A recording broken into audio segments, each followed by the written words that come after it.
নমস্কার, সকলে কেমন আছেন? ঈশ্বরের কাছে প্রার্থনা করি যে যেখানেই থাকুন, সুস্থ থাকুন, ভালো থাকুন। আজ ভিডিওতে কিছু বিষয় নিয়ে আলোচনা করব। এই যে আমাদের চারপাশে ভূতে পাওয়া, বশীকরণ, সম্মোহন, উচ্চাটন, মারণ, মানে অন্ধবিশ্বাস ও কুসংস্কারের 4-5 সুযোগ্য সন্তান সমাজকে একদম আটকে ধরেছে। এর কি সত্যিই কোনো বেস আছে? ক্লিনিক্যাল টার্মে এরা কি? সাইকোলজি বলে যে একটা জিনিস আছে, সে কি বলছে? সাইকিয়াট্রিস্টদের চোখে এইসব ঘটনাগুলি অ্যাকচুয়ালিতে কি? সেই বিষয় নিয়ে আলোচনা করব বলেই আপনাদের সামনে ভিডিও নিয়ে আসা। তবে তার আগে একটি নিবেদন, চ্যানেল সাবস্ক্রাইব করে পাশে থাকবেন। ভিডিও কেমন লাগছে অবশ্যই কমেন্টস করে বলবেন। ভিডিও ভালো লাগলে লাইক, শেয়ার, কমেন্টস করবেন। দেখুন, অনেক সময় মানুষ এরকম বলে থাকেন, ওরে বাবারে আমার ভেতর তো ভর হচ্ছে, আমার ভেতরে মা চলে এসছেন, আমার ভেতরে বাবা চলে এসছেন, আমি এখন যা বলবো সত্যি বলবো। এরকম হয়? 2025-এ দাঁড়িয়ে বিশ্বাস করেন এই ধরনের প্রলাপ?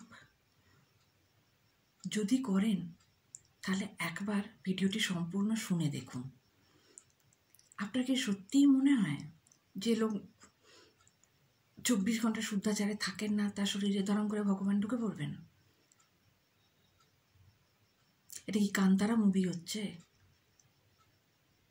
যে দৈব এসে ঢুকে পড়লো ঋষভ শেট্টি আন্নার শরীরে? এটা মুভি নয়, এটা রিয়েল লাইফ। এটা কখন হয় জানেন?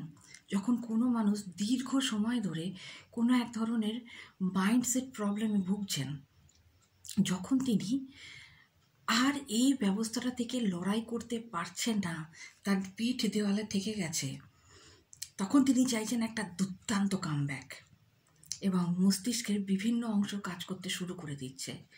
সচরাচর আমাদের মস্তিষ্কে যদি 9 থেকে 10% কাজ করে, সে কিন্তু একটা বিশাল ব্যাপার হতে থাকে।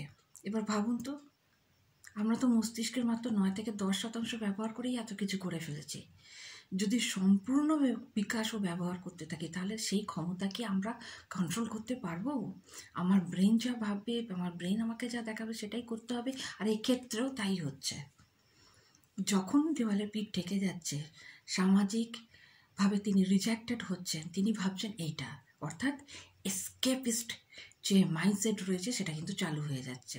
তখন তিনি কি বোধ করছেন? আমি উদ্ধত, আমি চরম শক্তিশালী, আমি না মানি আইন। হয়ে উঠছেন ঈশ্বরের মাধ্যম, মিডিয়াম, ওনার উপর ভর হচ্ছে। যার ওর সাথে এরকম হচ্ছে না, তার মানসিক অবস্থাটা একবার বিচার করে দেখবেন। যদি সত্যিই তাই হতো, তাহলে তো ঘরে ঘরে এরকম মানুষ পাওয়া যেত যিনি ভগবানের সাথে ডাইরেক্ট কন্ট্যাক্ট করে সব কিছু বলতে পারেন। পার্টিকুলারলি সেই টাইমে কেন বলছেন? অনেকে তো আবার পাবলিসিটির জন্য এগুলো করে থাকেন। তার অর্থ এই তাদের ভেতরে সত্যিকারে চলে আসছেন। এই যে কী বলবো আপনাদের, কৃষ্ণকালী মাকে নিয়ে কন্ট্রোভার্সির মধ্যে একজন লেডি আছেন, তিনি কিছু সাদিকা জামাও, তার ভিতরে নাকি খুব জোরে ভগবান চলে আসেন। তিনি চুল ফুল নাড়িয়ে, মাথা ফাতা নাড়িয়ে, হাউমাউ করে, চিৎকার করে, সে মানে এমন কাণ্ড করতে থাকেন যে শিক্ষিত লোকেদেরও মানে ভিড়মি খাওয়ার জোগায়। ভয় পাবেন না, এগুলো কিচ্ছু হচ্ছে না, জাস্ট আই ওয়াশ। সামনের মানুষটি হয় নিজের স্বার্থসিদ্ধির জন্য এই কাণ্ড করেছে, অথবা তিনি অসুস্থ হয়ে পড়েছেন। এবার আসি যারা ভূত প্রেত দেখছেন। দেখুন, ভূত প্রেত দেখার ব্যাপারে একটা জ্যোতিষীদের ব্যাপার আছে, সেটা হলো রাহু যখন উগ্র অবস্থায় চলে আসে তখন কি হয় না, মানুষ হ্যালুসিনেট করতে থাকে, তার হ্যালুসিনেশনটা চোখের সামনে আসতে শুরু করে। আর কেতু যখন চূড়ান্তভাবে খারাপ থাকে, তখন সে দেখতে শুরু করে ভূত প্রেত। কিচ্ছু এগুলো ভূত প্রেত নয়, এগুলো আমাদের মাইন্ডসেটের বিভিন্ন বিভিন্ন যে আমাদের সচেতন, অচেতন, অর্ধচেতন মন আছে, সেখানে এগুলো প্রজেক্ট হতে থাকে, সেগুলোই আমাদের চোখের সামনে চলে আসে। ফর সাম টাইম আমরা ভাবতে থাকি এটাই রিয়েল। এটা রিয়েল নয়। এবার আপনারা বলতে পারেন, এই আপনি কি সাইকিয়াট্রিস্ট, আপনি কি সর্ববিদ্যা বিশারদ, আপনি কি মাথার ব্যায়াম চিকিৎসা করেন? না, আমি সাইকিয়াট্রিস্ট নই। কিন্তু WBCS-এর মেন্স সিলেবাসে আমার সাইকোলজি পেপার ছিল। সেই সময় পড়াশোনা করাকালীন আমি এই সকল তথ্য জানতে পারি এবং দীর্ঘদিন ধরে সেগুলোকে আমি সংগ্রহ করে রেখেছি। আমার খুব ইচ্ছে ছিল হয় এই ব্যাপারটা নিয়ে আমি কিছু লিখবো, অথবা সকলের সামনে ব্যাপারটাকে তুলে ধরবো। আসলে এবার দেখে নেওয়া যাবে এই ভূত প্রেত কেন হচ্ছে, শরীরের ভেতরে কেউ কেন ঢুকছে। যখন কেউ এগুলো মনে করেন না, তখন তিনি বোধ করেন যে আমি ভীষণ শক্তিশালী হয়ে উঠেছি। এই মুহূর্তে আমার চারপাশে এমন কেউ নেই যে যাকে আমি গ্র্যাব করতে পারবো না, বা কেউ আমাকে শাসন করবে। এটা একটা সুপ্রিম পাওয়ার ফিলিংসের মেন্টালিটি কাজ করতে শুরু করলো।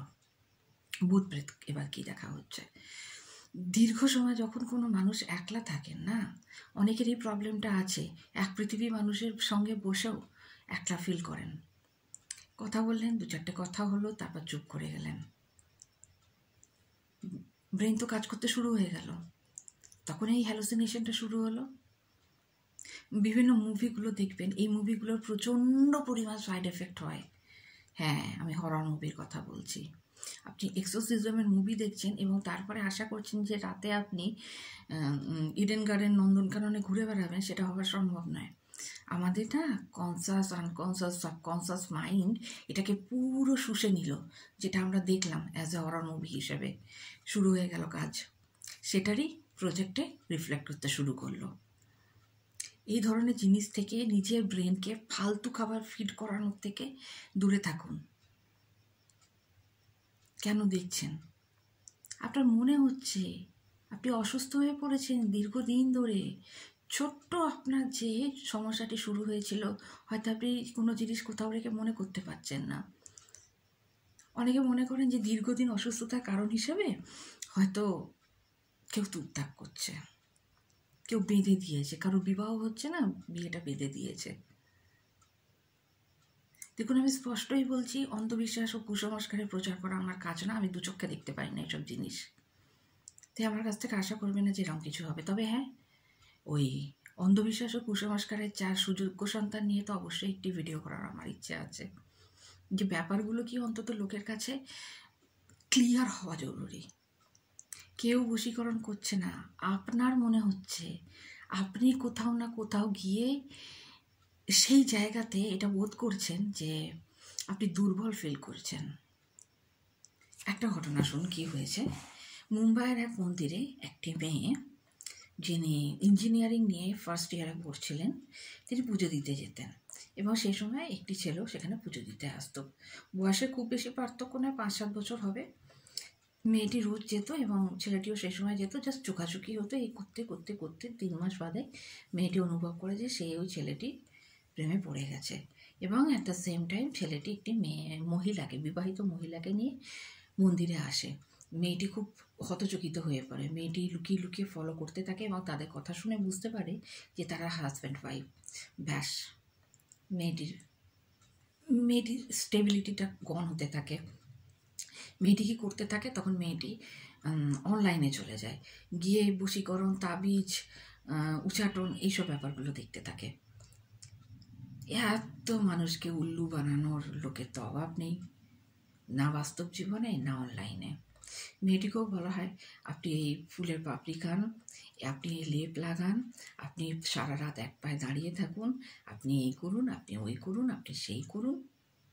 মেয়েটি ভাবতে থাকে সেটাই, এবং সে এমন একটা ভাবনা স্টেজে পৌঁছে যায়, তার মনে হয় মন্দিরে গেলে যে ছেলেটি তার দিকে তাকিয়ে আছে, তার দিকে তাকিয়ে হাসছে, সে কেন হাসতে যাবে? তার তো অলরেডি একটা লাইফ রয়েছে।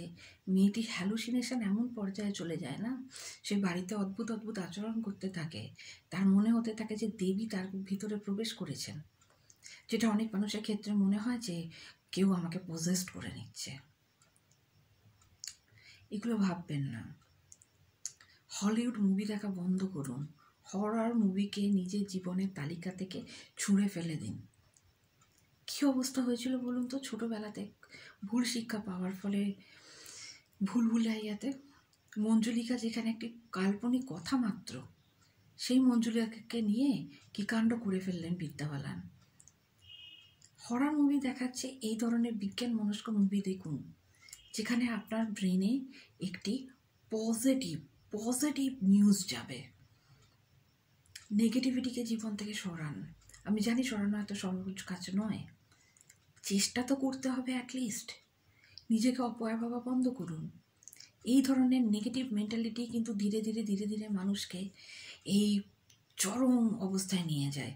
এই পজিশন, এই ভূতে ধরা, এই দৈবর ভর করা। আমি কাউকে ছোট করছি না, প্রত্যেকটা মানুষ নিজের বিশ্বাসে এই ধরনের করে থাকেন এবং এই ধরনের মুভিগুলো প্রচণ্ড হিট হয়। একটি হিট মুভি সকলেই দেখতে চান। আপনারা এটাও নিশ্চয়ই দেখেছিলেন যে হনুমন্ত মুভিটা যখন চলছিল মুম্বাইয়ের একটি থিয়েটারে, এক মহিলা যে মুহূর্তে হনুমান চালিসা পড়া স্টার্ট হলো, তার ভেতরে নানা রকম পজিশনের চিহ্ন দেখা দিতে থাকলো এবং তিনি বিকটভাবে চিৎকার করতে থাকলেন। ভিডিওটি খুব ভাইরাল হয়েছিল, কিন্তু তারপর কি হয়েছিল আমরা কেউ জানি না। তারপর কি হয়েছিল দেখুন, ঈশ্বরকে বিশ্বাস করুন, গঙ্গা স্নান করুন, পুজো করুন, ঈশ্বরের কাছে থাকুন, সান্নিধ্যে থাকুন। যদি আপনার অকাল্ট সায়েন্স নিয়ে কোনো ধরনের আগ্রহ থাকে, শিওর আপনি অকাল্ট সায়েন্স নিয়ে পড়াশোনা করুন, তাতে কোনো সমস্যা নেই। কিন্তু দয়া করে অন্ধবিশ্বাস দ্বারা তাড়িত হবেন না। অসুখ যখন করেছে, যখন বুঝতে পারছেন সামনের মানুষটি আনস্টেবল কন্ডিশনে চলে গেছে, আপনার যদি মনে হয় আপনি বাবা, কাকা, ওঝা, রোজা এসব কিছু করবেন, নিয়ে যান। অ্যাট দ্য সেম টাইম আমি আবারও বলছি, ট্রিটমেন্ট চালু করে দিন, নিয়ে যান সেই ব্যক্তিকে, আসতে দিন। অপরিচিত মুভিটার কথা মনে আছে? তাকে ভূতে পেয়েছিল, তাকে ভূতে পায়নি। তার মেন্টাল প্রবলেম দেখা দিয়েছিল, স্কিজোফ্রেনিয়া, স্প্লিট পার্সোনালিটি। এগুলো হচ্ছে ভয়ঙ্কর অসুখ। কী হতে পারে? হ্যাঁ, আপনি বলবেন ক্যান্সার, এইডস, ওকে, প্যান্ডেমিক, ইয়েস আমি মানছি, কিন্তু মেন্টাল হেলথ আমাদের লাইফের একটি অতি গুরুত্বপূর্ণ জিনিস। সেই কারণে মেন্টাল হেলথের খেয়াল রাখুন। যে মুহূর্তে আপনি অনুভব করছেন বা আপনার ফ্যামিলি মেম্বারের মধ্যে বা আপনার চেনা জানা বন্ধু যেই একটু আনস্টেবল হয়ে পড়েছেন, তাকে সাহায্য করুন, তার চিকিৎসার ব্যবস্থা করুন। যা ঝাড়ফুঁক করতে ইচ্ছে হয় সেগুলো করুন, ডাজন্ট ম্যাটার, কিন্তু তার সাথে চিকিৎসাটা চলতে দিন।